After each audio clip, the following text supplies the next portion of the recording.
네, 시청자 여러분 안녕하십니까. 결이 다르고 여론의 물결을 쫓아가고 결론을 찾아가는 시사 이슈 결 새롭게 인사드립니다. 앞으로 결이 다른 얘기들로 매주 찾아뵙도록 하겠습니다. 시사 이슈 결 첫 번째 얘기는 오영훈 제주특별자치도지사와 함께 해볼까 합니다. 네, 오늘 출연 감사합니다. 네, 안녕하십니까. 자, 이 사진 3년 전 종방됐던 네. 제 프로그램에 출연했던 모습입니다. 네. 그때도 1회 출연하셨고 시사 이슈 그런가요? 결도 또 네. 1회 출연입니다. 그래서 두 배로 더 감사드립니다. 네. 네. 이때 국회의원이셨는데 네, 네. 혹시 지난 3년 동안 그냥 국회의원 할 걸 괜히 도지사 했다 이런 생각 하신 적은 없습니까 혹시? 그러지는 때처럼? 않았고요. 예, 없었습니다. 국회의원과 도지사는 어떤 영역 자체가 다르죠. 국회의원은 본인이 하고 싶은 분야 또 어떤 정책적 개선, 제도 개선을 기획하고 구상하고 또 물론 도민과 함께 목소리를 들으면서 반영시켜 나가는 거지만 행정의 최고 책임자라는 것은 책임지는 자리거든요. 예. 그 책임을 제가 놓고 싶거나 방기하거나 할 생각은 전혀 없었고 책임 있게 수행하는 게 가장 중요하다는 자세로 이뤄왔다고 말씀드립니다. 무게감의 차이가 몇 배 정도 된다고 보십니까? 숫자로 표현할 수 없을 만큼 상당히 무거우시군요. 요즘 도지사로서 네. 가장 많이 듣는 얘기는 뭐 좋은 얘기, 나쁜 얘기도 있을 것 같습니다. 어떤 얘기를 많이 듣습니까? 물론 이제 평가는 이제 상대적인 것이기 때문에 좋은 평가도 있고 나쁜 평가도 있을 거라고 생각합니다. 그만큼 도정의 정책 때문에 수혜를 받는 분들 입장에서는 고맙다. 그리고 또 힘내라, 격려를 얘기를 많이 해주시는 거고 또 수혜를 받지 못하신 분들 또 어려우신 분들 입장에서는 더 역할을 해달라, 예. 더 많이 지켜달라, 더 많이 지원해달라라는 목소리로 대비될 수 있을 것 같습니다. 어떻게 하면 더 빠른 시기 내에 민생 경제가 더 안정을 찾고 또 건설 경기가 회복될 수 있는지 이 부분에 집중하고 있다는 점 말씀드립니다. 예, 알겠습니다. 자, 이 사진 제가 어렵게 구했습니다. 네. 대학생 오영훈입니다. 1993년인 것 같습니다. 1993년도에 제대학교 총학생회장 하시고 그때 네. 뭐 4.3 관련 집회 주도하다가 네. 경찰 수배도 받으시고 네네. 그러면 혹시 이 총학생회장 네. 경험이 앞으로 내가 정치를 해야 되겠다 이렇게 결심한 결정적인 장면이 된 겁니까? 결정적인 장면이라기보다는 그거는 이제 초기 내가 갈등 해결의 역할을 할 수 있겠구나 생각을 했었고요. 결정적인 계기가 됐던 것은 1999년 12월 16일 날 있었던 4.3 특별법의 국회 통과였습니다. 예. 제가 당시에 이제 4.3 진상규명을 위한 도민연대, 진상규명과 명예회복을 위한 도민연대의 이제 사무국장을 맡고 있었기 때문에 그 제도의 변화가 얼마나 그 많은 사회의 진보를 이루어낼 수 있는가를 확인했기 때문에 제도권의 진입이라는 것을 고민하게 됐고 뭐 다음은 이제 낙선하고 이제 다시 도전해서 도의원부터 출발할 수 있었던 거죠. 네. 좀 뭐 다른 질문 하나 좀 가볍게 드리겠습니다. 네네. 가볍지 않을 수도 있습니다만 네네. 혹시 최근에 언론 보도를 보면서 네. 야 이건 정말 개인적으로도 좀 억울하다 이렇게 느끼신 뭐 내용들이 혹시 있으신지요? 당시 이제 12월 3일 날 이제 계엄이 이제 일어났을 때 저의 행적에 대해서 문제 제기를 하고 내란 가담이라는 얼토당토하는 주장까지 하고 예. 저를 또 내란 특검에 고발까지 했지 않습니까? 예. 또 그런 게 또 언론에 보도가 되고 그렇게 됐는데 어쨌든 특검에서 이유 없음으로 각하 결정을 내렸고 그리고 또한 그 당시 제가 비상대책 회의를 주재하면서 군과 경찰에게 부당한 지시를 받지 말도록 요구한 것이 또 언론에 보도가 됐지 않습니까? 이런 부분들이 좀 균형 있게 객관적으로 보도가 됐었으면 하는 그런 아쉬움이 있습니다. 예, 좀 억울한 면이 있으셨다. 네. 예. 그러면 이 언론이 만든 오영훈의 이미지와 실제 오영훈 사이에 차이가 있다면 어떤 거라고 보십니까? 언론은 카메라를 통해서 예. 주로 이제 그 영상을 통해서 예. 도민들께서 보시게 될 텐데 진지한 오영훈을 자주 비추는 것 같습니다. 예. 그리고 단호한 모습 그게 이제 불통으로 또 연결되게 되는 이런 것들을 만들어내고 있는 게 아닌가 생각합니다. 우리 강석찬 기자님도 저하고 친하시지만 예. 개인적인 자리에서 얼마나 따뜻한 모습에 예. 편안한 대화를 저도 할 수 개인적으로 있는 따뜻하지만 기사는 날카롭게 쓰고 있습니다. 그런 부분이 잘 전달되지 않는 측면이 있을 수 있죠. 네. 예, 알겠습니다. 네. 자, 그러면 그 국회의원 시절과 도지사인 지금 뭐 본인의 성격이나 스타일에 좀 변화가 좀 있습니까?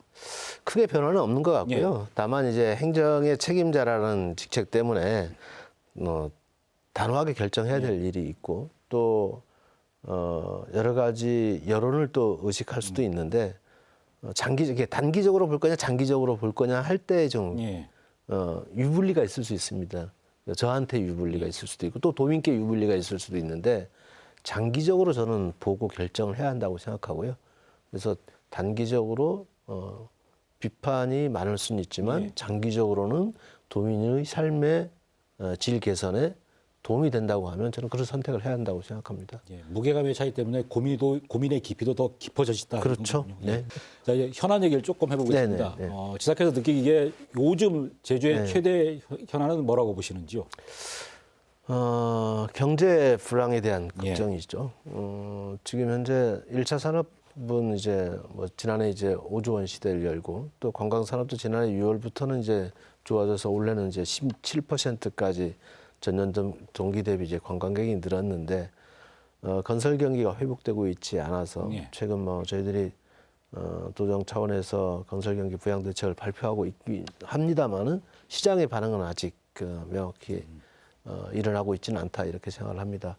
원래 6월 이게 관광객 증가세가 진행됐던 지난해 6월부터 올해 6월까지 1년 정도 이게 지속되게 되면 좀 새로운 흐름이 나타나지 않을까 하는 기대를 하고 있다는 점 말씀드리고 또 최근에 이제 에너지 대전환을 건설 경기 붐으로 연결시키는 히트펌프를 통한 그린 리모델링 사업이 확장적으로 진행되게 되면 간독도 소환 할 예정이던데 시장의 반응이 좀 있을 거라고 좀 봅니다. 기후에너지부에서도 상당히 긍정적으로 보고 있다는 말씀을 드리고요.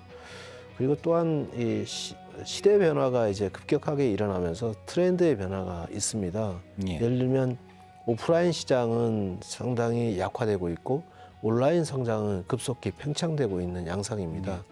그렇기 때문에 이러한 트렌드의 변화가 자영업자 소상공인들에게는 힘든 상황이죠. 우리가 디지털 튜터 사업을 통해서 1:1 멘토를 통해서 이제 디지털 역량 강화 사업을 하긴 합니다만은 전체 소상공인과 자영업자를 다 커버할 수는 없기 때문에 또 단계적으로 이게 진행되는 것이라 시장에서 반응은 좋습니다만은 아직 시장 구조 자체를 바꾸기에는 미흡한 측면이 있다라고 생각합니다. 경제 활성화를 지금 가장 현안 이슈로 꼽으셨는데 최근에 아까 말씀하셨던 그린 리모델링 정책 발표하셨는데 사실 지역 건설업계에서는 대규모 관급 공사를 여러 개 조기 발주하는 큰 그림을 기대했는데 그린 리모델링으로 과연 이게 될까라는 좀 볼매소리가 있습니다. 어떻게 보십니까? 관급 공사에 대해서는 이미 상반기 이제 조기 집행에 대해서 우리가 미리 방침을 밝힌 것이고요. 그것은 당연히 먼저 진행돼야 되는 것이고 우리가 아직 접근하지 못했던 새로운 분야의 시장을 개척하는 메시지를 던진 것이고 그리고 실제 주택조합이라든가 주택건설업체라든가 또 설비업체 이런 부분들에서는 이미 반응이 좀 일어나고 있고 또 준비가 또 되지고 있는 것을 확인하고 있습니다. 어쨌든 건설 경기 부양을 위한 추가 대책들을 계속 내놓을 생각이고요. 준비하고 있다는 말씀드립니다. 예전 같은 대규모 토목 공사를 통한 어떤 건설 경기 부양은 시대에 맞지 않을 수도 있다. 시대에 맞지 않을 뿐만 아니라 현재 예산이 이제 반영된 것은 우리는 이제 국가 공사라든가 또 도가 추진하고 있는 공사는 이미 예산이 책정이 됐고 그걸 이제 상반기에 조기 집행하겠다는 방침을 밝혔는데 이 이외에 민간 차원을 부양시킬 수 있는 부분은 현재로서는 존재하기는 어려울 것 같다라고 보는 것이고 민간을 움직이기 위해서 여건을 만들어줘야 되는데 그게 히트펌프를 통한 그런 리모델링 사업도 하나의 대안이 될 수 있다라는 말씀을 드리겠습니다. 어떤 경기 회복 체계도 대전환이 필요하다 이렇게 그렇죠. 그런 얘기를 하시는 거고요. 알겠습니다. 자 그리고 그동안 이제 3년여 정책을 여러 가지 추진해 오셨는데 이건 정말 잘못 알려졌다. 이건 정말 오해다. 이렇게 생각하시는 정책이 있다면 어떤 게 있습니까? BRT 사업이죠. 성취점 유장. BRT 사업을 잠깐 말씀을 드리면 이게 사업 자체는 저희 도정이 도정만의 정책으로 시행할 수 있는 사업이 아닙니다. 국가 사업이라는 얘기죠. 도비와 지방, 국비를 합쳐서 5대5 사업으로 진행을 하고 있는 사업이고요. 이미 민선 7기 이때부터 시작된 사업입니다. 그래서 당시는 이제 중앙로를 대상으로 시청에서부터 법원 사거리 이쪽을 이제 했지 않습니까? 근데 그때는 상대식 정류장을 넣습니다. 그 상대식 정류장을 넣다 보니까 그때 어떤 문제가 발생했냐면 시청 그 인도에 있는 가로수를 다 뽑아냈고 도로 그다음에 확장하고. 인도폭은 축소시켰고 예, 맞습니다. 그래서 이제 엄청난 불편을 야기하면서 시행을 했는데 버스 교통 체계 개선에는 효과가 있다라고 했죠. 예. 즉 BRT 핵심이 정실성과 안전성을 확보하는 건데 이 부분에서는 개선이 있었기 때문에 또 시민들이 그렇게 불편함을 느끼지는 못했습니다. 왜냐하면 버스가 달라지거나 이러진 않았으니까요. 근데 제가 민선 8기 들어서 이제 다시 취임을 하면서 어떤 문제가 생기냐면 서광로에 이미 공사가 확정이 돼 있었죠. 그런데 다시 그러면 서광로에 가로수가 뽑혀져 나가고 인도폭이 축소된다는 것을 시민단체에서 반대하기 시작했죠. 제가 네. 이게 2023년 1월에 제가 쓴 기사입니다. 신년대답에 나오셔가지고 제주 언론에 처음으로 공식적으로 맞아요. 네. 음식 정류장 양문역 버스를 하겠다고 해서 제가 기사를 썼는데 기사를 잠깐 보면 오영훈 지사는 동서광로 버스 중앙 철화제는 2020년부터 이미 계획됐던 사업이다. 네. 하지만 최근 버스 중앙 철화제 공사에 대한 문제 제기가 있어서 전면 재검토를 지시했다. 버스 정류장을 하나로 통합해 도로를 확장하지 않고 양문역 버스로 시내 버스를 개조하겠다고 밝혔다. 이게 제가 2023년 1월에 쓴 기사라서 혹시 억울하다는 잘못됐다고 생각하신 말씀을 다른 걸 하면 제가 혹시 이건 아닙니까라고 제가 제시를 하려고 들고 나왔는데 같은 맥락이고요. 예. 그래서 이제 그 국토교통부하고 이거 같이 예. 협의를 해야 되는 겁니다. 그럼 지침도 바꿔야 되고 그다음 제도도 개선해야 되고 하는 부분이 있는 거죠. 그다음 대한민국 양문역 버스 자체가 없었기 때문에 예. 그 시스템에 대한 규제에 대한 적용이 필요한 것이고 그 적용을 다 맞춰서 그런 발표를 한 거죠. 협의가 됐기 때문에. 그러니까 이게 말씀하신 게 1월이고 2023년 1월이고 예. 실제 개통한 게 2025년 5월이니까 한 2년 2년 4개월 준비를 한 거죠. 예, 준비를 해서 이제 한 하셨고. 건데 다만 이제 시민 여러분께 도민 여러분께 말씀드리고 싶은 것은 대중교통 이용률을 높여야 합니다. 예. 제가 2022년 6월에 7월에 왔을 때는 대중교통 수동 분담률이 14%에 불과했습니다. 예. 이게 지금 17%, 18%까지 올라가고 있거든요. 그럼 대중교통 수동 분담률을 높여놔야 서민들의 이동권의 예. 제약을 해소해 주는 문제가 해결이 되는 겁니다. 그리고 자동차 증가 문제로 인한 폭증 문제를 해소할 수 있는 예. 답이 되는 거죠. 그러면 BRT 개선을 통해서 대중교통 이 수송 분담률을 높여주는 것은 필요한 겁니다. 그러기 위해서 저는 BRT 사업이 필요하다고 보는 거고요. 그런데 BRT 사업을 설계할 때 양문역 버스를 할 때 우리가 고려하지 못했던 거는 시외버스 터미널이 있는 서광로라는 점을 제대로 더 인식했어야 됐었다. 예. 즉 시외버스도 양문역 버스가 됐으면 예. 이 버스 1차로 3차선 도로에서 1차로만 버스가 점유하면 되거든요. 그러면 2, 3차로는 모든 자동차가 이제 점유할 수 있기 때문에 큰 교통의 문제점은 없습니다. 전체적으로는 43%가 속도가 개선되는 것으로 조사되기도 했습니다. 데이터는. 이용률도 더 많아졌고요. 그렇지만 자가용 이용자들의 불편은 가중된 것으로 심적으로 느끼게 되는 것이죠. 이 문제를 해소하지 못한 측면이 있다. 예. 그래서 앞으로 이 부분에 대해서 처음 생각했던 노선과 그다음에 개선에서 성과가 가장 많이 나올 수 있는 노선으로 부분적으로 개편이 예. 필요하고 적용 시기에 대해서도 즉 동강로를 확장하는 시기 문제에 대해서도 그 여건이 충족됐을 때 확장하는 게 맞겠다는 생각을 예. 하고 있습니다. 예, 보완을 하시겠다는 거고. 그리고 이건 오해다 싶은 사안이 혹시 네네. 아내분의 도자기 공방 관련 뉴스도 좀 있었는데 이 부분도 좀 오해나 잘못 알려졌다 이렇게 하시는 아니 뭐 분이 오해 있는지. 꼭 그럴 것까지는 없었고요. 아내가 도자기를 하고 있는 것은 예. 저는 본인이 하고 싶은 일을 하는 당연한 거라고 생각을 합니다. 근데 과도한 잣대가 들이대서는 안 된다. 물론 위법한 일이 있거나 행정의 어떤 결정 사항에 대해서 따르지 않거나 하게 되면 문제가 됐죠. 근데 행정이 지적할 때마다 문제를 개선했다는 말씀을 드리고요. 지금은 또 하고 있지 않기 때문에 과도한 비방은 좀 자제됐으면 예, 좋겠습니다. 알겠습니다. 자, 그리고 재임 기간 동안에 이건 속으로라도 이건 정말 실패했구나. 다시 돌아가면 절대 이건 하면 안 되겠다는 정책이나 결정이 혹시 있었습니까? 하나라도. 저는 없었다고 생각합니다. 아쉬운 건 있죠. 이제 기대했던 것보다 성과가 나오지 않은 아쉬움은 있죠. 기초자치단체 도입 그렇죠. 예. 이게 후회는 안 하시고. 후회는 안 합니다. 계속 왜냐하면 해야 그건 가야 된다는 되기 거고. 때문에. 예. 뭐 도민들께서도 60% 이상 기초자치단체 도입해야 된다고 여론을 보여주셨죠. 그건 깰 수 없는 거고요. 그리고 또 이재명 정부에서 국정과제로 반영된 건데 예. 그거를 어떻게 되돌리겠습니까? 그건 말이 안 되는 얘기고요. 다만 정책의 신뢰성을 확보하기 위해서 예.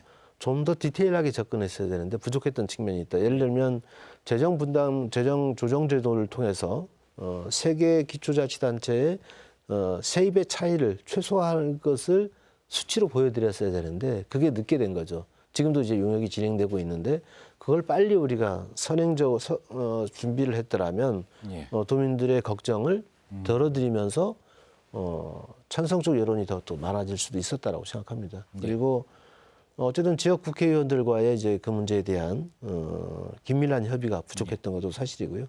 앞으로 그런 부분들이 보완되기 위해서 어떤 민선 국회에서 정책 결정을 해 나갈 수 있도록 해야 한다고 생각합니다. 실패했다고 보는 정책은 없고 기초자치단체 도입도 계속돼야지 실패는 아니다. 연속성이 있는 그렇죠. 보완해 네. 나가야 된다 네. 말씀인 거고. 알겠습니다. 자, 좀 결이 다른 네네. 질문 하나 좀 드리겠습니다. 지사께서도 사람이다 보니까 네. 속으로 이런 생각을 하는데 도지사라서 입 밖으로 꺼내지 못하는 게 있을 것 같습니다. 네. 있죠? 뭐 그럴 수 있죠. 예. 네. 그래서 저희가 몇 가지 좀 추려봤습니다. 이게 맞으면 그냥 웃어 넘기시고 네. 아니면 짧게 반박을 해주시면 됩니다. 네네. 네 가지 정도 추렸습니다. 네. 1. 나는 친 이재명계에 가깝다. 2. 오영훈 도정이 그래도 원희룡 도정보다는 잘하고 있다. 세 번째, 가족은 너무 건드리는 게 아니다. 네 번째, 여론조사는 여론조사일 뿐 100% 민심은 아니다. 어떤 표정을 지으시겠습니다. 알겠습니다. 웃어 넘기셨으니까 그렇게 넘어가겠습니다. 예. 자, 그리고 최근에 이게 세 권의 에세이집을 네네. 발간하셨습니다. 네네. 뭐 책 제목이 대전환 그리고 오늘의 민생 내일의 제주 이런 건데 네네. 이런 제목을 정하신 이유가 있으신지요? 글쎄요.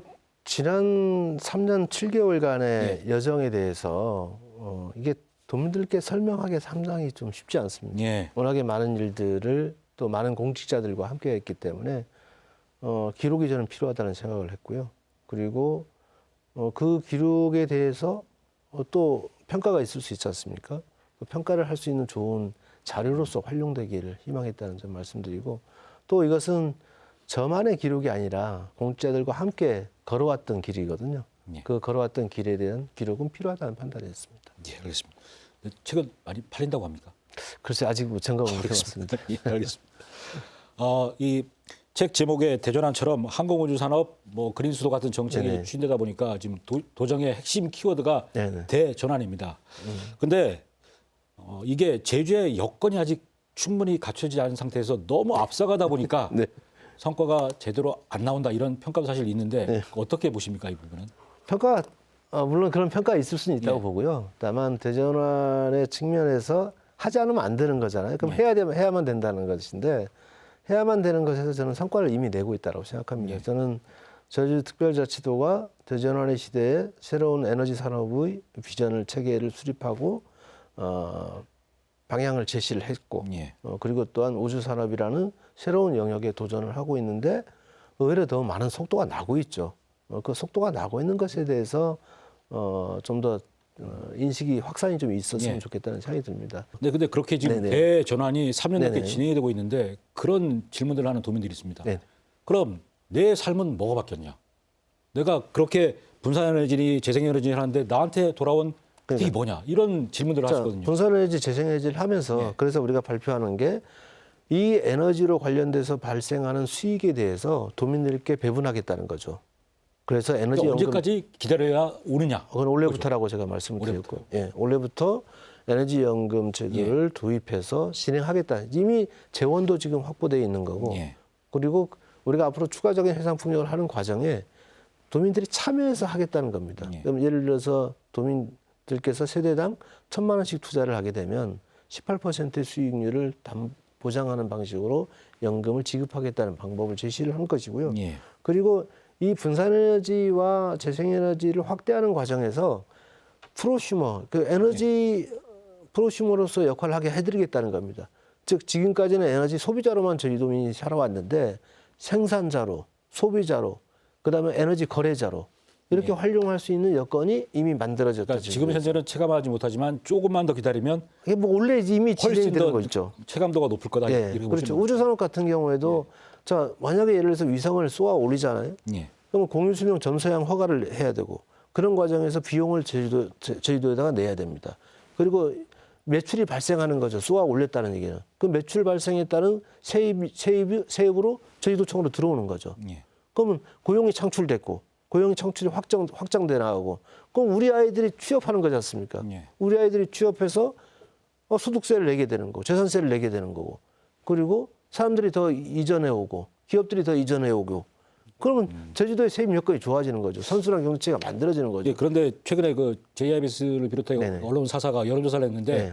제주에 가장 시급한 현안이 뭔지 물어보니까 경제 활성화가 24.5% 그리고 지사께서 지금 힘을 주고 계시는 미래산업 육성은 15.6%로 다소 차이 있게 두 번째였습니다. 이게 아니, 그게 저는 지금 당장 시급한 게 분류가 미래산업 좀 잘못되어 육성보다는 있다는 거죠. 경제부 쪽에 무게를 덜하는 1차 산업은 경제가 아닙니까? 예. 저 예를 들어서 신산업은 경제가 아닙니까? 다 경제의 영역이죠. 근데 경제의 영역에서 전통 산업과 새로운 신산업을 어떻게 균형 있게 발전시킬 것인가 중요한 문제 아닙니까? 그럼 예를 들어서 1차 산업을 우리가 5조 원 시대를 만들어냈잖아요. 예. 수급 조절 정책으로. 최근 저 미국산 만다린이 무관세로 들어오는데 가격이 떨어지는 걸 수급 조절 정책을 통해서 가격을 올려버렸어요. 우리가. 무려 16%에서 17%까지 한 달 만에. 그 수급 조절 정책이 성공해서 그렇게 되는 거 아닙니까? 도정이 역할이 있기 때문에 만다린의 무관세 수입에도 불구하고 망감류 가격이 다시 높게 형성된 겁니다. 그럼 이 정책에 대해서 저는 평가를 해줘야 된다고 생각을 하는 거고요. 그러면 예를 들어서 우리 생명산업이 얘기하고 있는 관광산업에 대해서 상당히 내리막길을 걷고 있다가 다양한 정책을 통해서 디지털 관광증 나우다를 만들어내고 그리고 제주와의 약속 캠페인을 만들어내고 그리고 전국민 지원금을 만들어내고 이러면서 반등시켰죠.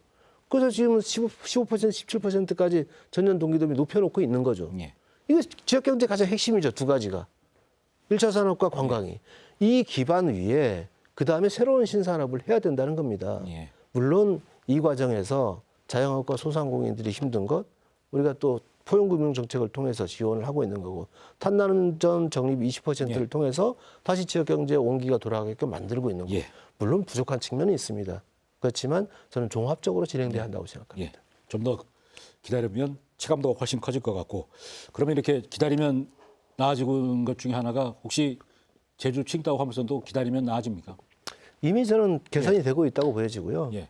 제가 최근에 이제 한림수역 위판장을 갔다 왔는데 한림수역 위판장에서 잡아들이는 생선들 중에 갈치, 예. 그다음 달치 뭐 이런 생선들이 지금 많이 잡힌다고 합니다.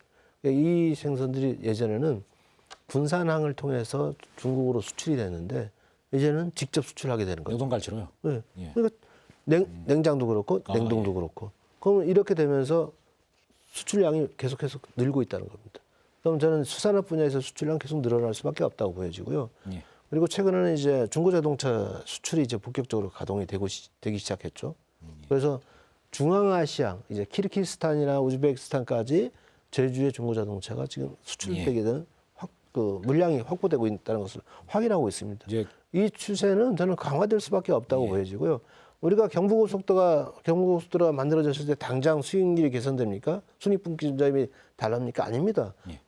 투자를 한 기간, 일정 정도 기간이 필요한 겁니다. 저는 그런 기간대로 접어들고 있다고 보여지고 예. 제주의 물류 구조를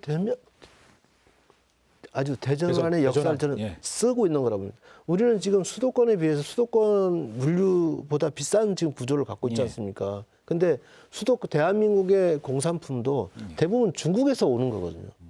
그런데 이 이중 경로를 한 경로로 단순화시키는 건 당연히 경제적인 입장에서 보게 되면 편익이 증가하는 거죠. 예. 그 편익이 당연히 증가할 수밖에 없는 문제를 너무 걱정하는 것은 저는 네, 알겠습니다. 상식이 맞지 않다 생각합니다. 저는 기다리겠습니다. 그러면.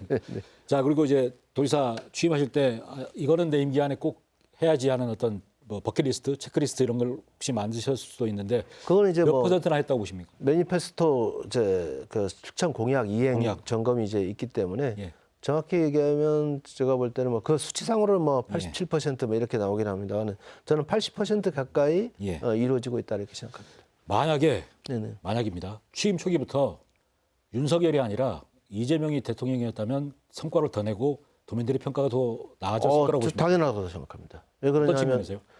예를 들어서 지금 현재 우리의 핵심 정책이 신산업 정책의 에너지 대전환 아닙니까? 예. 그래서 분산 에너지와 확대된 이 정책이 이제 이재명 정부가 탄생이 되고 김성환 장관이 취임하면서 본격적으로 속도를 내는 겁니다. 그 다음에 지금 우리 AI 디지털 대전환 사업도 지금 이재명 정부 들어서 AI 사업이 전면적으로 국가 가장 핵심 산업으로 올라선 겁니다. 디지털 전환도 마찬가지고요. 만약에 우리가 2024년에 이 AI 디지털 대전환과 에너지 대전을 발표하지 않았다면 이재명 정부의 정책을 뒤따라가는 방식이 됐을 것입니다. 그때 정부는 전혀 안 했죠. 안 움직였죠. 왜냐하면 예. 그린 수소도 반대했지 않습니까? 그린 수소 산업 정책 비전 발표할 때 예. 아예 장관이 오지도 않았죠. 재생에너지 정책에 대해서 적극적이지 않았던 것이죠. 예. 그리고 AI 디지털 전환에 대해서도 우리가 주장은 했지만 당시 정부에서 뒷받침해주지 않았죠. 그런데 이재명 정부 들어서는 AI 디지털 대전환, 에너지 대전환이 뒷받침이 되고 있는 거고, 그 다음에 우리가 지금 추진하고 있는 예를 들어서 아까 1차 산업 분야의 수급관리 정책에 대해서도 법적으로 지원해 줄 수 있는 근거를 지금 만들고 있다는 거예요. 예. 그리고 관광과 관련해서도 디지털 전환에 대해 적극적으로 지금 호응해 주고 계시는 거고, 제가 볼 때는 이거 시간이 간다는 것은 더 성과가 축적될 수밖에 없다, 이런 방향으로 가고 윤석열이 내란 일으켜서 빨리 나간 게 오히려 그래도 좀 많은 다행이죠. 도움이 되셨습니다. 예. 자, 시간이 좀 돼서 마지막으로 네네. 이제 앞으로 중요한 선언을 보내셔야 되지 않습니까? 네네. 어떻게 설계하고 계신지 우리 시청자분께 직접 말씀해 주시면 좋을 것 같습니다. 네, 존경하는 저희 도민 여러분, 저희 경제가 녹록치 않습니다. 곳곳에 어려운 목소리 잘 듣고 있습니다. 더욱더 빠른 시간 내에 어려운 목소리를 해소할 수 있는 방책을 제시하기 위해 노력하고 있다는 말씀드립니다. 건설경기 부진이 계속되고 있는데요. 히트펌프를 통한 그린 리모델링 사업을 통해서 좀 더 부양시킬 수 있도록 더 노력하도록 하겠습니다. 또 제도 개선할 여지는 없는지 다시 살펴보고 있다는 말씀드리고 추가적인 정책 제시도 준비하겠습니다. 그리고 지역 소상공인과 자영업자들을 위한 금융 포용 정책을 대폭적으로 강화하고 있습니다. 최근 제주은행에서 또 농협은행에서 많은 지원을 해주셔서 특별 보증을 확대해 나가고 있습니다. 지식산업센터에 입주한 기업들이나 지역 로컬 크리에이터 기업들에게도 지원의 문이 활짝 열리고 있습니다. 저희 도청이 추진하고 있는 다양한 지원 정책에 대해서 구체적으로 살펴보시고 참여해 줄 수 있는 방향이 있었으면 좋겠습니다. 그리고 최근에 순으름 돌봄 공동체가 다시 인기를 끌고 있습니다. 손주 돌봄도 수당도 지급이 되면서 돌봄의 한 단계 진전을 이루었다는 평가를 하고 계신데요. 저희도가 추진하는 다양한 복지 정책에 대해서도 주의를 기울여 주시기를 부탁드리겠습니다. 이제 새해 설날이 얼마 남지 않았습니다. 탐나는 전 20% 적립 꼭 활용하시길 바라고요. 새해 복 많이 받으십시오. 네, 오늘 뭐 갑작스러운 질문이 많았는데 편하게 답해 주셔서 감사드립니다. 감사합니다. 자, 앞으로 대학생 오영훈 같은 열정 기대하겠습니다. 네, 감사합니다. 감사합니다. 오늘. 네. 예.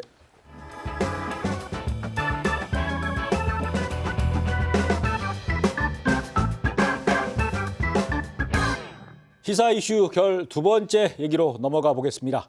JIBS와 재민일보, 뉴스원과 미디어 제주 이렇게 4개 언론사가 오는 6월 지방선거를 전망하는 여론조사를 했습니다. 이번엔 여론조사 결과를 중심으로 지방선거를 미리 예측해 볼까 합니다. 더불어민주당의 강성희 도의원과 국민의힘의 이남근 도의원 나오셨습니다. 두 분과 함께 까놓고 얘기를 해보겠습니다. 자, 이제 지방선거가 100일 조금 넘게 남았습니다. 예. 두 분 다 출마하시죠? 네. 예, 출마합니다. 공천도 있고 긴장이 되시겠습니다. 어떻습니까? 네, 그렇습니다. 저희는 지금은 현역 지역구 의원님이 계시고요. 저희도 한림후배에서 출마를 결심을 하긴 했는데 지역 현역구 의원님하고의 의견 조율을 거쳐서 우리는 둘 중에 한 명이 이길 때까지 가위바위보 하기로 했어서 경선은 가위바위보 중이십니까? 네, 가위바위보 중입니다. 가위바위보 중이어서요. 그리고 약간 저는 정치 경력 한 25년 좀 넘게 되는데 다른 선거는 남의 선거는 많이 치러봤지만 저희 선거는 이번이 처음이어서 또 색다른 경험이고 긴장이 된다기보다도 약간 설렘이 좀 있는 것 같습니다. 예, 의원님 어떻습니까? 예, 저는 이제 화북동을 지역구로 예. 하고 있는데요. 저도 벌써 4년이 또 지나서 예. 이제 선거가 다가와서 지역 주민들이 아무래도 관심이 많습니다. 근데 이제 지역 일구는 아무래도 지역 주민분들이 원하시는 방식대로 가야 되는 부분이 있기 때문에 대선이나 총선보다는 좀 더 지역 주민들하고의 어떤 접촉력이라든지 지역 주민들의 의견을 더 청취하면서 준비하고 있습니다. 예. 편하게 말씀을 예. 해주셔도 됩니다. 네. 편한 용어로. 네. 화북동 선거구, 한림읍 선거구에 출마를 하시는데 유권자들 만나고 계시죠? 네, 네. 어떻게 당선될 분위기입니까? 현재는 저희 좀 이렇게 제주도의 경제라든지 또 지역의 현안들이 굉장히 조금 잘 안 풀리는 부분들이 좀 있어서 굉장히 조금 이렇게 좀 잘하라 뭐 이런 식의 얘기도 많이 하십니다. 예. 근데 이제 특히 이제 화북은 지금 상업 지역 관련해서도 그렇고 빨리 이제 그 기반 시설들이 조성이 완료되어야 되는 시점들이 있는데 그게 계속 늦어져서 저도 지역구의 의원으로서 제가 할 수 있는 역할은 최선을 예. 다했지만 좀 부족한 게 있었고 그런 부분들은 굉장히 죄송스럽게 생각하면서도 좀 더 제주도 전체적으로 경제적인 부분이나 이런 부분들 조금 더 활력을 찾기 위해서 더 열심히 민생들을 좀 챙겨야 될 것 같습니다. 예. 이나무는 어떻습니까? 뭐 이 선거라는 게 이렇든 저렇든 이제 상대방이 좀 있어야 되는 선거인데요. 한림읍 지역은 다행히도 민주당 후보가 아직 없는 관계로 네. 한림읍 유권자들 만나면서 뭐 선거 얘기는 좀 덜 하고 있습니다만은 아주 편하게 만나고 있고요. 저는 뭐 지난 4년간 비례대표 의원이었지만 지난 4년 전에도 지역구 의원을 준비했던 사람으로서 한림읍 지역구에 가면 뭐 비례대표 의원이라는 이미지보다는 그냥 지역구 의원이라는 이미지가 있기 때문에 그게 저한테는 좀 장점으로 다가오는 것 같습니다. 예, 알겠습니다. 자, 언론사사 여론조사를 이제 좀 들여다보겠습니다. 예. 제주도 지사로 누구를 지지하는지 물었었는데 더불어민주당 민무대임 국회의원이 24.6%, 오영훈 도지사 22.7%, 위성군 국회의원 15.7%, 국민의힘에서는 문성유 전 기재부 기조실장이 7.4%, 김승욱 제주시을 당협위원장이 6.8%였습니다. 이 여론조사가 민주당 후보가 당선 가능성이 높은 거로 예측이 됐는데 예. 왜 이런 결과가 나왔다고 보십니까? 먼저 국민의힘 쪽 뭐 입장은 왜 이런 결과라기보다도요. 지금 뭐 후보자들 면면을 봤을 때 세 분의 후보자들은 지난 한 20여 년 동안 지역에서 정치를 꾸준히 해오셨던 분들이고요. 저희 당 후보로 나서는 두 분 같은 경우는 이제야 뭐 지역에 뭔가 지역에 봉사를 해보시겠다고 나타나신 분들이기 때문에 이런 결과는 조금 더 당연한 결과라고 보이고요. 그리고 그 전에 우리 중앙당 사정이라든가 제주도민들이 바라보는 당 상황이라든가 과거의 지방선거는 지역에서 어떻게든 결정을 했었는데 지금 지방선거의 경향이 아무래도 중앙당을 좀 따라가는 경향 그리고 저번 12.3 불법 계엄 사태를 아직도 극복하지 못한 이런 여러 가지 상황들이 맞물려서 저희 당 후보의 지지율이 낮게 나오는 게 아닌가 뭐 그렇게 생각하고 있습니다. 예, 알겠습니다. 강 의원께서는 어떻게? 네, 저희도 앞서 이남근 의원님 예. 말씀하신 것처럼 지금 2024년에 이제 불법 비상 계엄 예. 때문에 어쨌든 이제 집권 여당으로서의 좀 책임져야 되는 부분들이 분명히 있는 것 같고 또다시 굉장히 대통령 파면이라고 하는 그런 국민적인 어떤 심판이나 예. 이렇게 헌법 재판소에서의 심판이 내려졌기 때문에 지금 그 부분에 대한 책임을 통감하는 것도 있고 또 제주도 같은 경우는 이제 4.3의 문제를 이제 예. 민주당 같은 경우는 굉장히 오랫동안 진정성 있게 해결하기 위해서 노력을 많이 해왔거든요. 뭐 최근에도 아시겠지만 이제 체어를 통해서 실종 희생자 유해를 찾는 그런 부분들도 있었고 그래서 제주도로 뭐 80여 년 만에 또 제주도로 모셔오는 그런 상황들이 벌어지고 그런 측면에서 좀 우리 제주도에서는 민주당에 대한 어떤 좀 지속적인 어떤 지지 이런 부분들이 강하게 있는 것 같습니다. 이 여론조사란 게 결과가 좋으면 민심, 대선거고 결과가 안 좋으면 아직 부동층이 많으니까 변수가 있고 여론조사의 한계, 뭐 이런 한계가 거. 있는 거. 이게 정치 공식이지 않습니까? 네네. 일단 그렇고요. 그리고 두 분이 지금 당은 다르신데 결의 같은 용어를 쓰셨어요. 불법 계엄. 깜짝 놀랐습니다. 두 분 뭐 특히.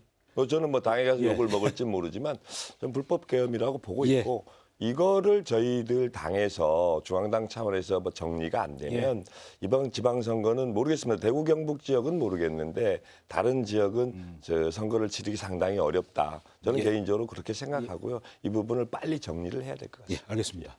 자, 각 정당의 우선 상황 좀 보겠습니다. 그러면 민주당에서는 송재호 전 국회의원이 빠져서 뭐 뒤늦게 빠지는 바람에 여론조사가 상당히 혼란을 겪었습니다. 욕을 먹어야 될 부분인 것 같고 아무튼 그래서 3파전이 됐는데 팽팽한 구도입니다. 제가 보니까 오영훈 문대림 1대1 가상 대결에서는 문대림 국회의원이 6.35%포인트 차로 오차범위 살짝 넘게 우세였고요.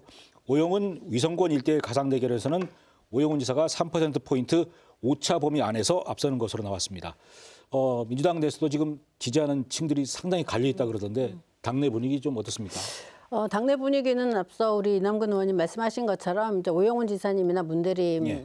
국회의원이나 그다음에 유성곤 국회의원님들이 전부 제주도에서 크고 성장한 정치인이기 때문에 지지 기반이 굉장히 탄탄합니다. 다만 현역인 어떤 현직 도지사를 이제 비판하는 목소리로 지금 강하게 대항마로 나오고 있기 때문에 당내에서의 분위기는 굉장히 조금 긴장되고 조금 안 좋은 분위기가 있는 것 같습니다. 그런데 저는 이제 좀 더 우리 당 내에서 어떤 정책이라든지 이런 부분을 통해서 제주도의 어떤 미래에 대한 제주의 먹거리 이런 부분에 대한 고민을 하면서 그런 내용들로 조금 채워지면 더 좋지 않았을까 그런 생각을 좀 합니다. 지난번 선거 때 경선처럼 비방전, 혼탁 양상 그런 걱정은 없습니까? 있습니다. 조짐이 좀 보이는데? 조금 그런 부분들이 걱정이 많이 되죠. 그리고 2018년에도 우리 당 후보가 굉장히 좀 이렇게 여론적으로 굉장히 앞서다가 막판에 이제 당내의 어떤 경선 과정에서의 굉장한 그런 좀 네거티브 이런 것들 때문에 이렇게 도지사의 뭐 여론이 굉장히 안 좋아지는 상황이 있었거든요. 근데 저희가 그걸 또 재반복할 것이냐라고 하는 부분에 대한 걱정이 되고요. 저는 이제 당내의 어떤 지도자들끼리의 어떤 평가는 미래에 대한 비전이라든지 제주의 어떤 정책에 대한 어떤 그런 걸 제안을 하면서 좀 목소리를 내셨으면 좋겠다 그런 생각을 합니다. 근데 국민의힘은 민주당이 경선에서 싸우면 싸울수록 좋은 거지 않습니까? 글쎄 싸우면 싸울수록 좋은 건 맞죠. 좋은 건 맞는데 부러운 면도 한편은 있습니다. 이제 우리 당 후보의 이번 지지율로도 나온 거 보면 약간 이제 무의미한 이게 크게 경쟁력이 없다라고 도민들이 평가하는 것 같아서 좀 약간 씁쓸하긴 하고요. 저희 당은 그렇습니다. 저희 당은 지금 이제 두 가지 선택지를 해야 될 것 같아요.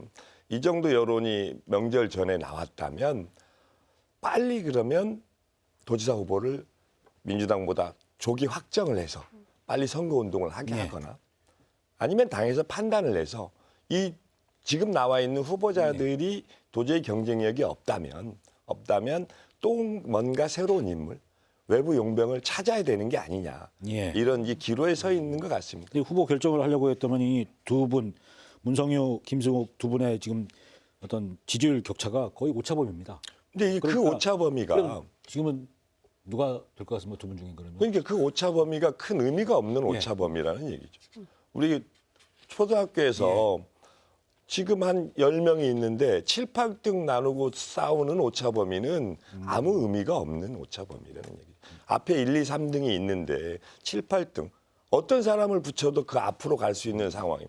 송재호 의원님 같은 경우 불출마 선언을 했음에도 불구하고 불출마 했음에도 불구하고 지금 우리 국민의힘 후보보다는 앞에 있는 현실이라서 전 이런 상황이 당 차원이든 제주도민의 입장에서든 상당히 불행한 상황이다.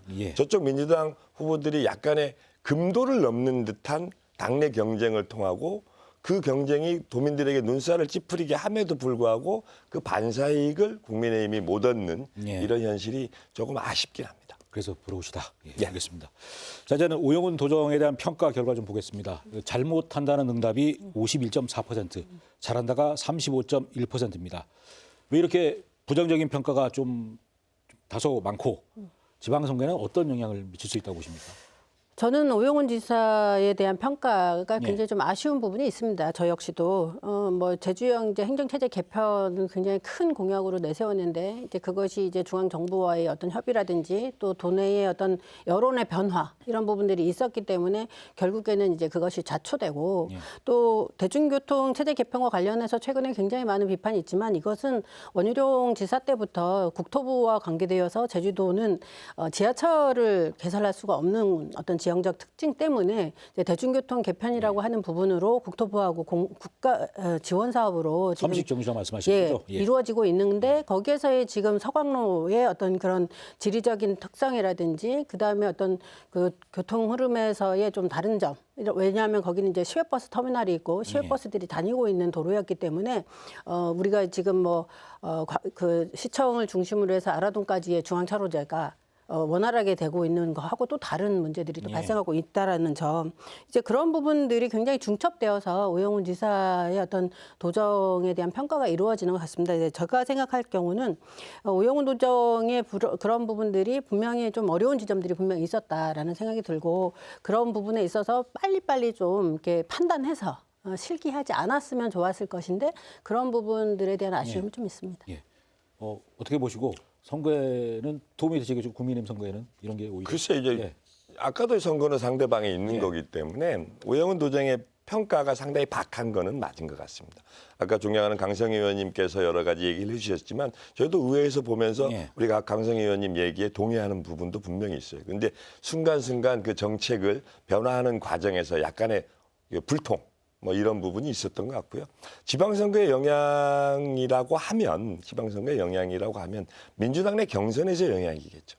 민주당 내 경선에서 영향일 것 같습니다. 이게 본선에서 저희 국민의힘 후보하고 이제 국민의힘 후보도 마땅히 좀 경쟁력이 있는 후보가 섰을 때 얘기인 것 같습니다. 제가 약간 제 국민의힘 입장에서 나왔지만 약간 평론하는 느낌으로 지금 얘기를 하는 것 같은데요. 현실이 그러니까요. 예. 오영훈 도정의 평가가 박하면 박할수록 경선에 불리하게 작용하고 그게 오영훈 도정의 재선 도전에 예. 약간의 불리하게 작용하지 않을까 이렇게 보고 있습니다. 예, 알겠습니다. 자, 이번엔 정당 지지율 조사 결과를 좀 보겠습니다. 더불어민주당이 61.9%, 국민의힘이 21.2%로 상당히 중앙 여론조사 결과와 다르게 상당히 좀 격차가 벌어져 있습니다. 그렇다면은 이번 지방선거에서 소속 정당을 보고 찍는다, 아니다, 사람을 보고 찍는다. 어떤 게 강하게 나타날 거라고 보십니까? 강 의원께서는 어떻게 보십니까? 당연히 일반적으로 봤을 때의 어떤 그런 정당 지지도가 당연히 영향을 미칩니다. 그런데 이제 지방선거는 좀 지역의 또 일꾼을 뽑는 거기 때문에 그리고 앞서 말한 것처럼 그 지역의 일꾼에 대한 어떤 평가가 굉장히 그런 여론조사와 다르게 좀 다양한 내용들로 평가가 되지 않습니까? 이제 그런 평가들이 인물에 대한 평가도 저는 이렇게 무시할 수가 없다. 그렇게 생각을 합니다. 그래서 저도 이제 지역에 내려왔을 때 지역에서 굉장히 이렇게 한 일이 뭐냐부터 시작해가지고 어떤 저 사람에 대한 평가가 굉장히 다양한 방식으로 나타나고 그런 경험이 있었거든요. 그런 걸 보면 지역에서의 지방선거는 특히나 도의원 선거는 정당에 어떤 지지보다는 그래도 지역에 대한 인물에 대한 평가 그런 부분들도 못지않게 중요하다 그렇게 생각을 합니다. 예, 이 의원께서는 어떻게 보십니까? 예, 저도 아까 우리 강성희 의원님 말씀에 또 동의하고요. 근데 이제 약간의 이제 구분을 지어야 되는 게 읍면 선거하고 동지역 선거하고 좀 약간 차별점이 있는 것 같아요. 동지역 선거는 워낙 이 인물에 대해 평가를 하고 싶어도 평가 부분이 정당에 의해서 평가되는 부분이 좀 많은 편이고요.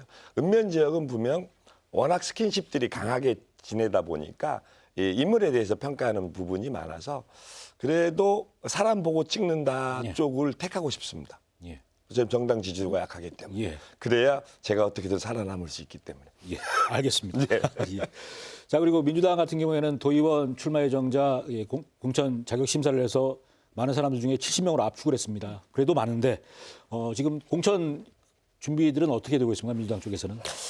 일단 저희가 1월 16일부터 28일까지 지방선거 예비후보 자격 심사를 위한 이제 그 서류 등록을 받았고요. 이제 관련해가지고 공천심사위원회가 꾸려졌고, 그다음에 이제 재심과 관련한 또 심의위원회도 또 꾸려져 있는 상황입니다. 그래서 그 절차대로 지금 1차적인 어떤 검증 절차를 하고 있는 걸로 알고 있습니다. 중앙당에서 보면은 이제 도지사, 광역 도지사 관련해서는 적격, 부적격, 그다음에 정밀심사 이렇게 세 부류로 나눠서 지금 그 상대에 대한 후보에 대한 검증을 한 걸로 알고 있는데요. 도의원 관련해서도 그런 기준들로 좀 이렇게 심사를 하고 있다라고 지금 보고 있습니다. 국민의힘은 일단 32개 선거구에 출마 후보를 다 내는 게 목표인데 아직 후보를 다 못 구했습니다. 그래서 거리에 보니까 출마자 모집하는 현수막까지 내걸었던데 지금 현재 도의원 선거는 그럼 어떻게 준비가 되고 있습니까? 글쎄가 민주당에 비해서 저희들은 조금 약간 늦어지는 건 맞은 것 같고요. 저희들도 마찬가지로 우선 공관위 구성은 끝냈습니다. 공관위 구성은 끝냈는데 공관위에서 심사할 사람을 못 구하는 이 상황이라 지금 여러 가지 지금 이게 정당 지지도 뭐 여론조사 결과긴 하겠습니다만 정당 지지도에서 나오는 이 결과대로 이 구인난을 겪는 거는 사실입니다. 구인난을 겪는 건 사실이고요. 뭐 저희들도 저희들 나름대로 준비한 스케줄대로 그 사람들이 점점 각 당협위원장들 그리고 도당 중심으로 인재 영입을 하려고 계속 노력하고 있고 이 인재 영입이 조금 시간적으로 좀 늦은 것 같긴 합니다만은 그래도 마지막까지 최선을 다하는 이런 모습. 도당 중심으로 여러 가지 활동들을 하고 있다고 말씀드리겠습니다. 예.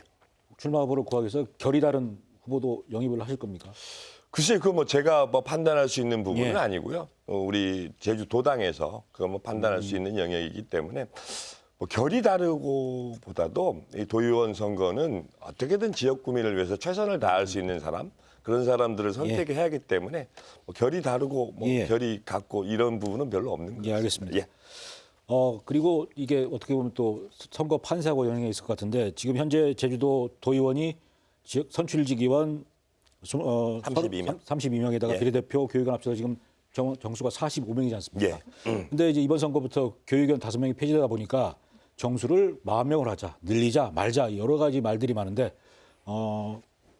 의원께서는 몇 명이 적당하다고 보십니까? 글쎄요, 지금 40명은 조금 모자랄 것 같아요. 제가 이게 도의원 활동을 하다 보니까요. 뭐 우리 재선 의원님도 계시지만 도의원 활동을 하다 보니까 여러 가지 챙겨야 될 부분이 상당히 많습니다. 그럼 물론 뭐 인원의 숫자로 뭐 그게 다 정해질 수 있는 건 아닙니다만은 각 상임위별 그래도 7명씩은 해야 예. 7명씩은 해야 그래도 도의회가 의결기구로서 여러 가지 의견을 다양하게 종합할 수 있을 것 같아서 저는 못해도 42명에서 43명까지는 돼야 제주도의회가 원활하게 운영되지 않을까 그렇게 그렇게 생각하고 해야 있습니다. 된다 보시는 거고 강 의원께서는 어떻게 보십니까? 저도 개인적으로 의원 정수는 지금의 45명 정도가 가장 좀 적정하다라고 생각을 합니다. 이제 다만 이제 지역구의 변동은 어떤 인구의 어떤 숫자라든지 이런 부분을 기준으로 만약에 한다고 하면 헌법의 기준에 의거해서 해야 되는데 그러면 제주도의 지역 구 변동이 너무 심하기 때문에 이번 지방선거에서는 그것이 좀 가능하지 않다라고 보고 있기 때문에 그렇다고 하면 이제 비례정수를 늘리는 건데 비례대표가 지금 제주도만 다른 데는 이제 10%로 묶여 있는데 제주도만 지금 20%이기 때문에 그것도 또 제주도에 대한 어떤 특혜로 다시 얘기가 될 수 있어서 행안부에서 그렇게 얘기했더라고요. 쉽지 않을 것 같다는 생각이 들어서 그리고 뭐 지방선거 이제 얼마 남지 않은 상황에서 과연 지역의 여러 가지의 상황들을 배려한 전개특위나 이런 부분에서 이런 법률적인 어떤 개선이 될 것인가라고 하는 데 있어서 조금 저는 좀 걱정이 됩니다. 예.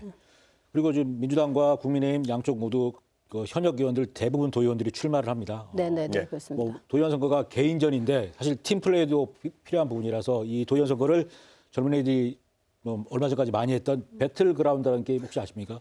총격전하는 거. 네. 그 게임에 비유를 한다면은 우리 당에서는 과연 최종 생존자가 몇 명쯤 될 거라고 보십니까? 글쎄, 이게 상당히 어려운 부분인데 뭐 본인을 저희들- 포함해서? 예, 저 본인을 포함해서 저희들이 지금 현역 의원이 11명입니다. 예. 11명, 45명 중에 교육위원 5명 빼면 11명인데요. 글쎄요, 11명 이상은 살아남아야 되지 않을까 싶습니다. 그리고 이제 그 안에 11명 중에는 저희 같은 비례대표 의원도 포함이 돼 있기 때문에 비례대표 의원을 늘리기 위해서는 정당 지지율을 늘려야 되는 상황이고요. 그리고 지역구에 출마하시는 모든 분들은 그나마 그 경쟁력이 4년 동안 여러 가지 활동을 하면서 지역 구민들한테 검증을 거치신 분들이기 때문에 그분들의 생존 가능성은 좀 더 높지 않을까. 네, 다만 이제 민주당 의원님하고 같이 이 경쟁하는 구도가 되는 지역구가 몇 개 있어서 그 부분에서 승패가 결정나지 않을까. 그래도 저는 이제 11명이 뭐 좀 출마 안 하시는 분들도 계시고 할 거니까 11명이 출마하면 11명 이상은 되지 않을까. 예. 이렇게 긍정적으로 예상해 보고 있습니다. 민주당은 최종 생존자가 몇 명으로 예측하십니까? 저희는 원래 이제 12대 들어올 때 28명으로 들어왔습니다. 그래서 28명이 저희도 마지노선이라고 보고 있고요. 28명 두 분인가 출마 안 하시겠습니까? 지역에서 출마를 하지는 않지만 그 지역에 또 여러 후보들이 굉장히 뭐 자타가 공인하는 그런 형태로 이제 인물들이 많아지고 있어서 또 이제 현역 의원 중에서 또 민주당으로 입당하셔가지고 또 뛰시는 분도 있고 이래서 저희는 한 28명을 마지노선을 하고 그 이상이 예. 좀 됐으면 좋겠다라고 예. 하는 바람을 갖고 있습니다. 예, 알겠습니다.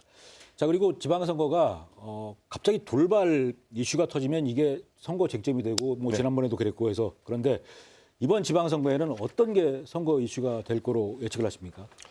글쎄 저는 뭐 선거 이슈를 하나 만들어 주셔도 좋고. 만든다 그러면 예. 오늘 뭐 어저께도 뭐 신문에 났지만 민주당원들 뭐 불법 당원 모집 예. 지금 워낙 과열된 민주당의 당원 모집들이 있기 때문에 그런 게 과연 뭐 도지사 선거에 어떤 영향을 미칠 것이냐 뭐 이 정도 그리고 그 외에 아까도 얘기했지만 너무 과열된 분위기에서 넘치다 보면은요 뭔가 모자란 것보다 못하고 넘치다 보면 문제가 생길 요소가 분명히 생깁니다. 예. 분명히 생기고요. 그런 부분이 앞으로 남은 6월 3일 지방선거까지 관전 포인트 아니면 경선 전까지의 관전 포인트가 되지 않을까. 그 외에는 워낙 요즘 경제도 어렵고 여러 가지 어려운 부분이 있으니까 그 외의 것들은 크게 이슈 파이팅이 될 만한 건 없지 않을까. 예. 이렇게 생각하고 있습니다. 유심히 이렇게 지켜보고 계시군요. 예, 보고 있습니다. 민주당에서는 어떤 게 이슈가 될 거로 보십니까? 조용히 가는 게 좋은 건데. 예, 앞서 말씀드린 것처럼 예. 좀 우리 당은 좀 제주에 대한 어떤 정책적인 그런 좀 경쟁을 했으면 좋겠다. 정말로 어떤 정책으로 어떻게 해야 제주의 어떤 미래의 어떤 비전들을 좀 제시하고 또 제주가 계속 지금 2024년부터는 인구가 또 감소되고 있고 외지로의 유출 인구가 굉장히 많아지고 있는 상황 아닙니까? 이런 거는 제주도의 뭔가 매력이 떨어지고 있다는 걸 반증하는 거거든요. 그렇다고 하면 이런 부분들을 어떻게 하면 터닝 포인트로 만들 것이냐라고 하는 걸로 아이디어를 싸움을 하거나 정책적인 어떤 논쟁을 하는 것이 가장 바람직하지. 앞서 이렇게 이남근 의원이 말씀하신 것처럼 선두에 뛰다가 정말로 이제 뭐 예. 바톤을 잃어버리기도 하고 넘어지기도 하고 이러면 정말 이렇게 분위기가 엄청 이상한 형태로 또 흐를 수 있기 때문에 좀 내부적인 어떤 그런 그 네거티브적인 그런 방식의 경쟁은 가급적이면 좀 예. 삼가했으면 좋겠다 이런 생각을 합니다. 국민의힘은 이슈가 많은 선거판을 원하시는 거고 네. 이슈 없이 조용히 가는 선거판을 원하시고 지금은 그런 것 같습니다. 예, 알겠습니다. 자, 그리고 마지막으로 두 분 다 공천을 받기 위해서 그리고 그 이후에는 당선을 위해서 뛰셔야 할 텐데 예를 들어서 이 목소리 좋은 삼촌, 지역 소문 수집가 이런 식의 별칭을 가지게 된다면 어떤 걸 목표로 뛰실 생각이십니까? 글쎄 뭐 목소리 좋은 삼촌이라기보다도요 모든 사람들이 편하게 대할 수 있는 삼촌이 되고 싶습니다. 그래야 지역 구민들의 민원을 하나라도 더 들을 수 있고 그 민원을 해결하기 위해서 좀 더 열심히 노력할 수 있을 것 같아서요.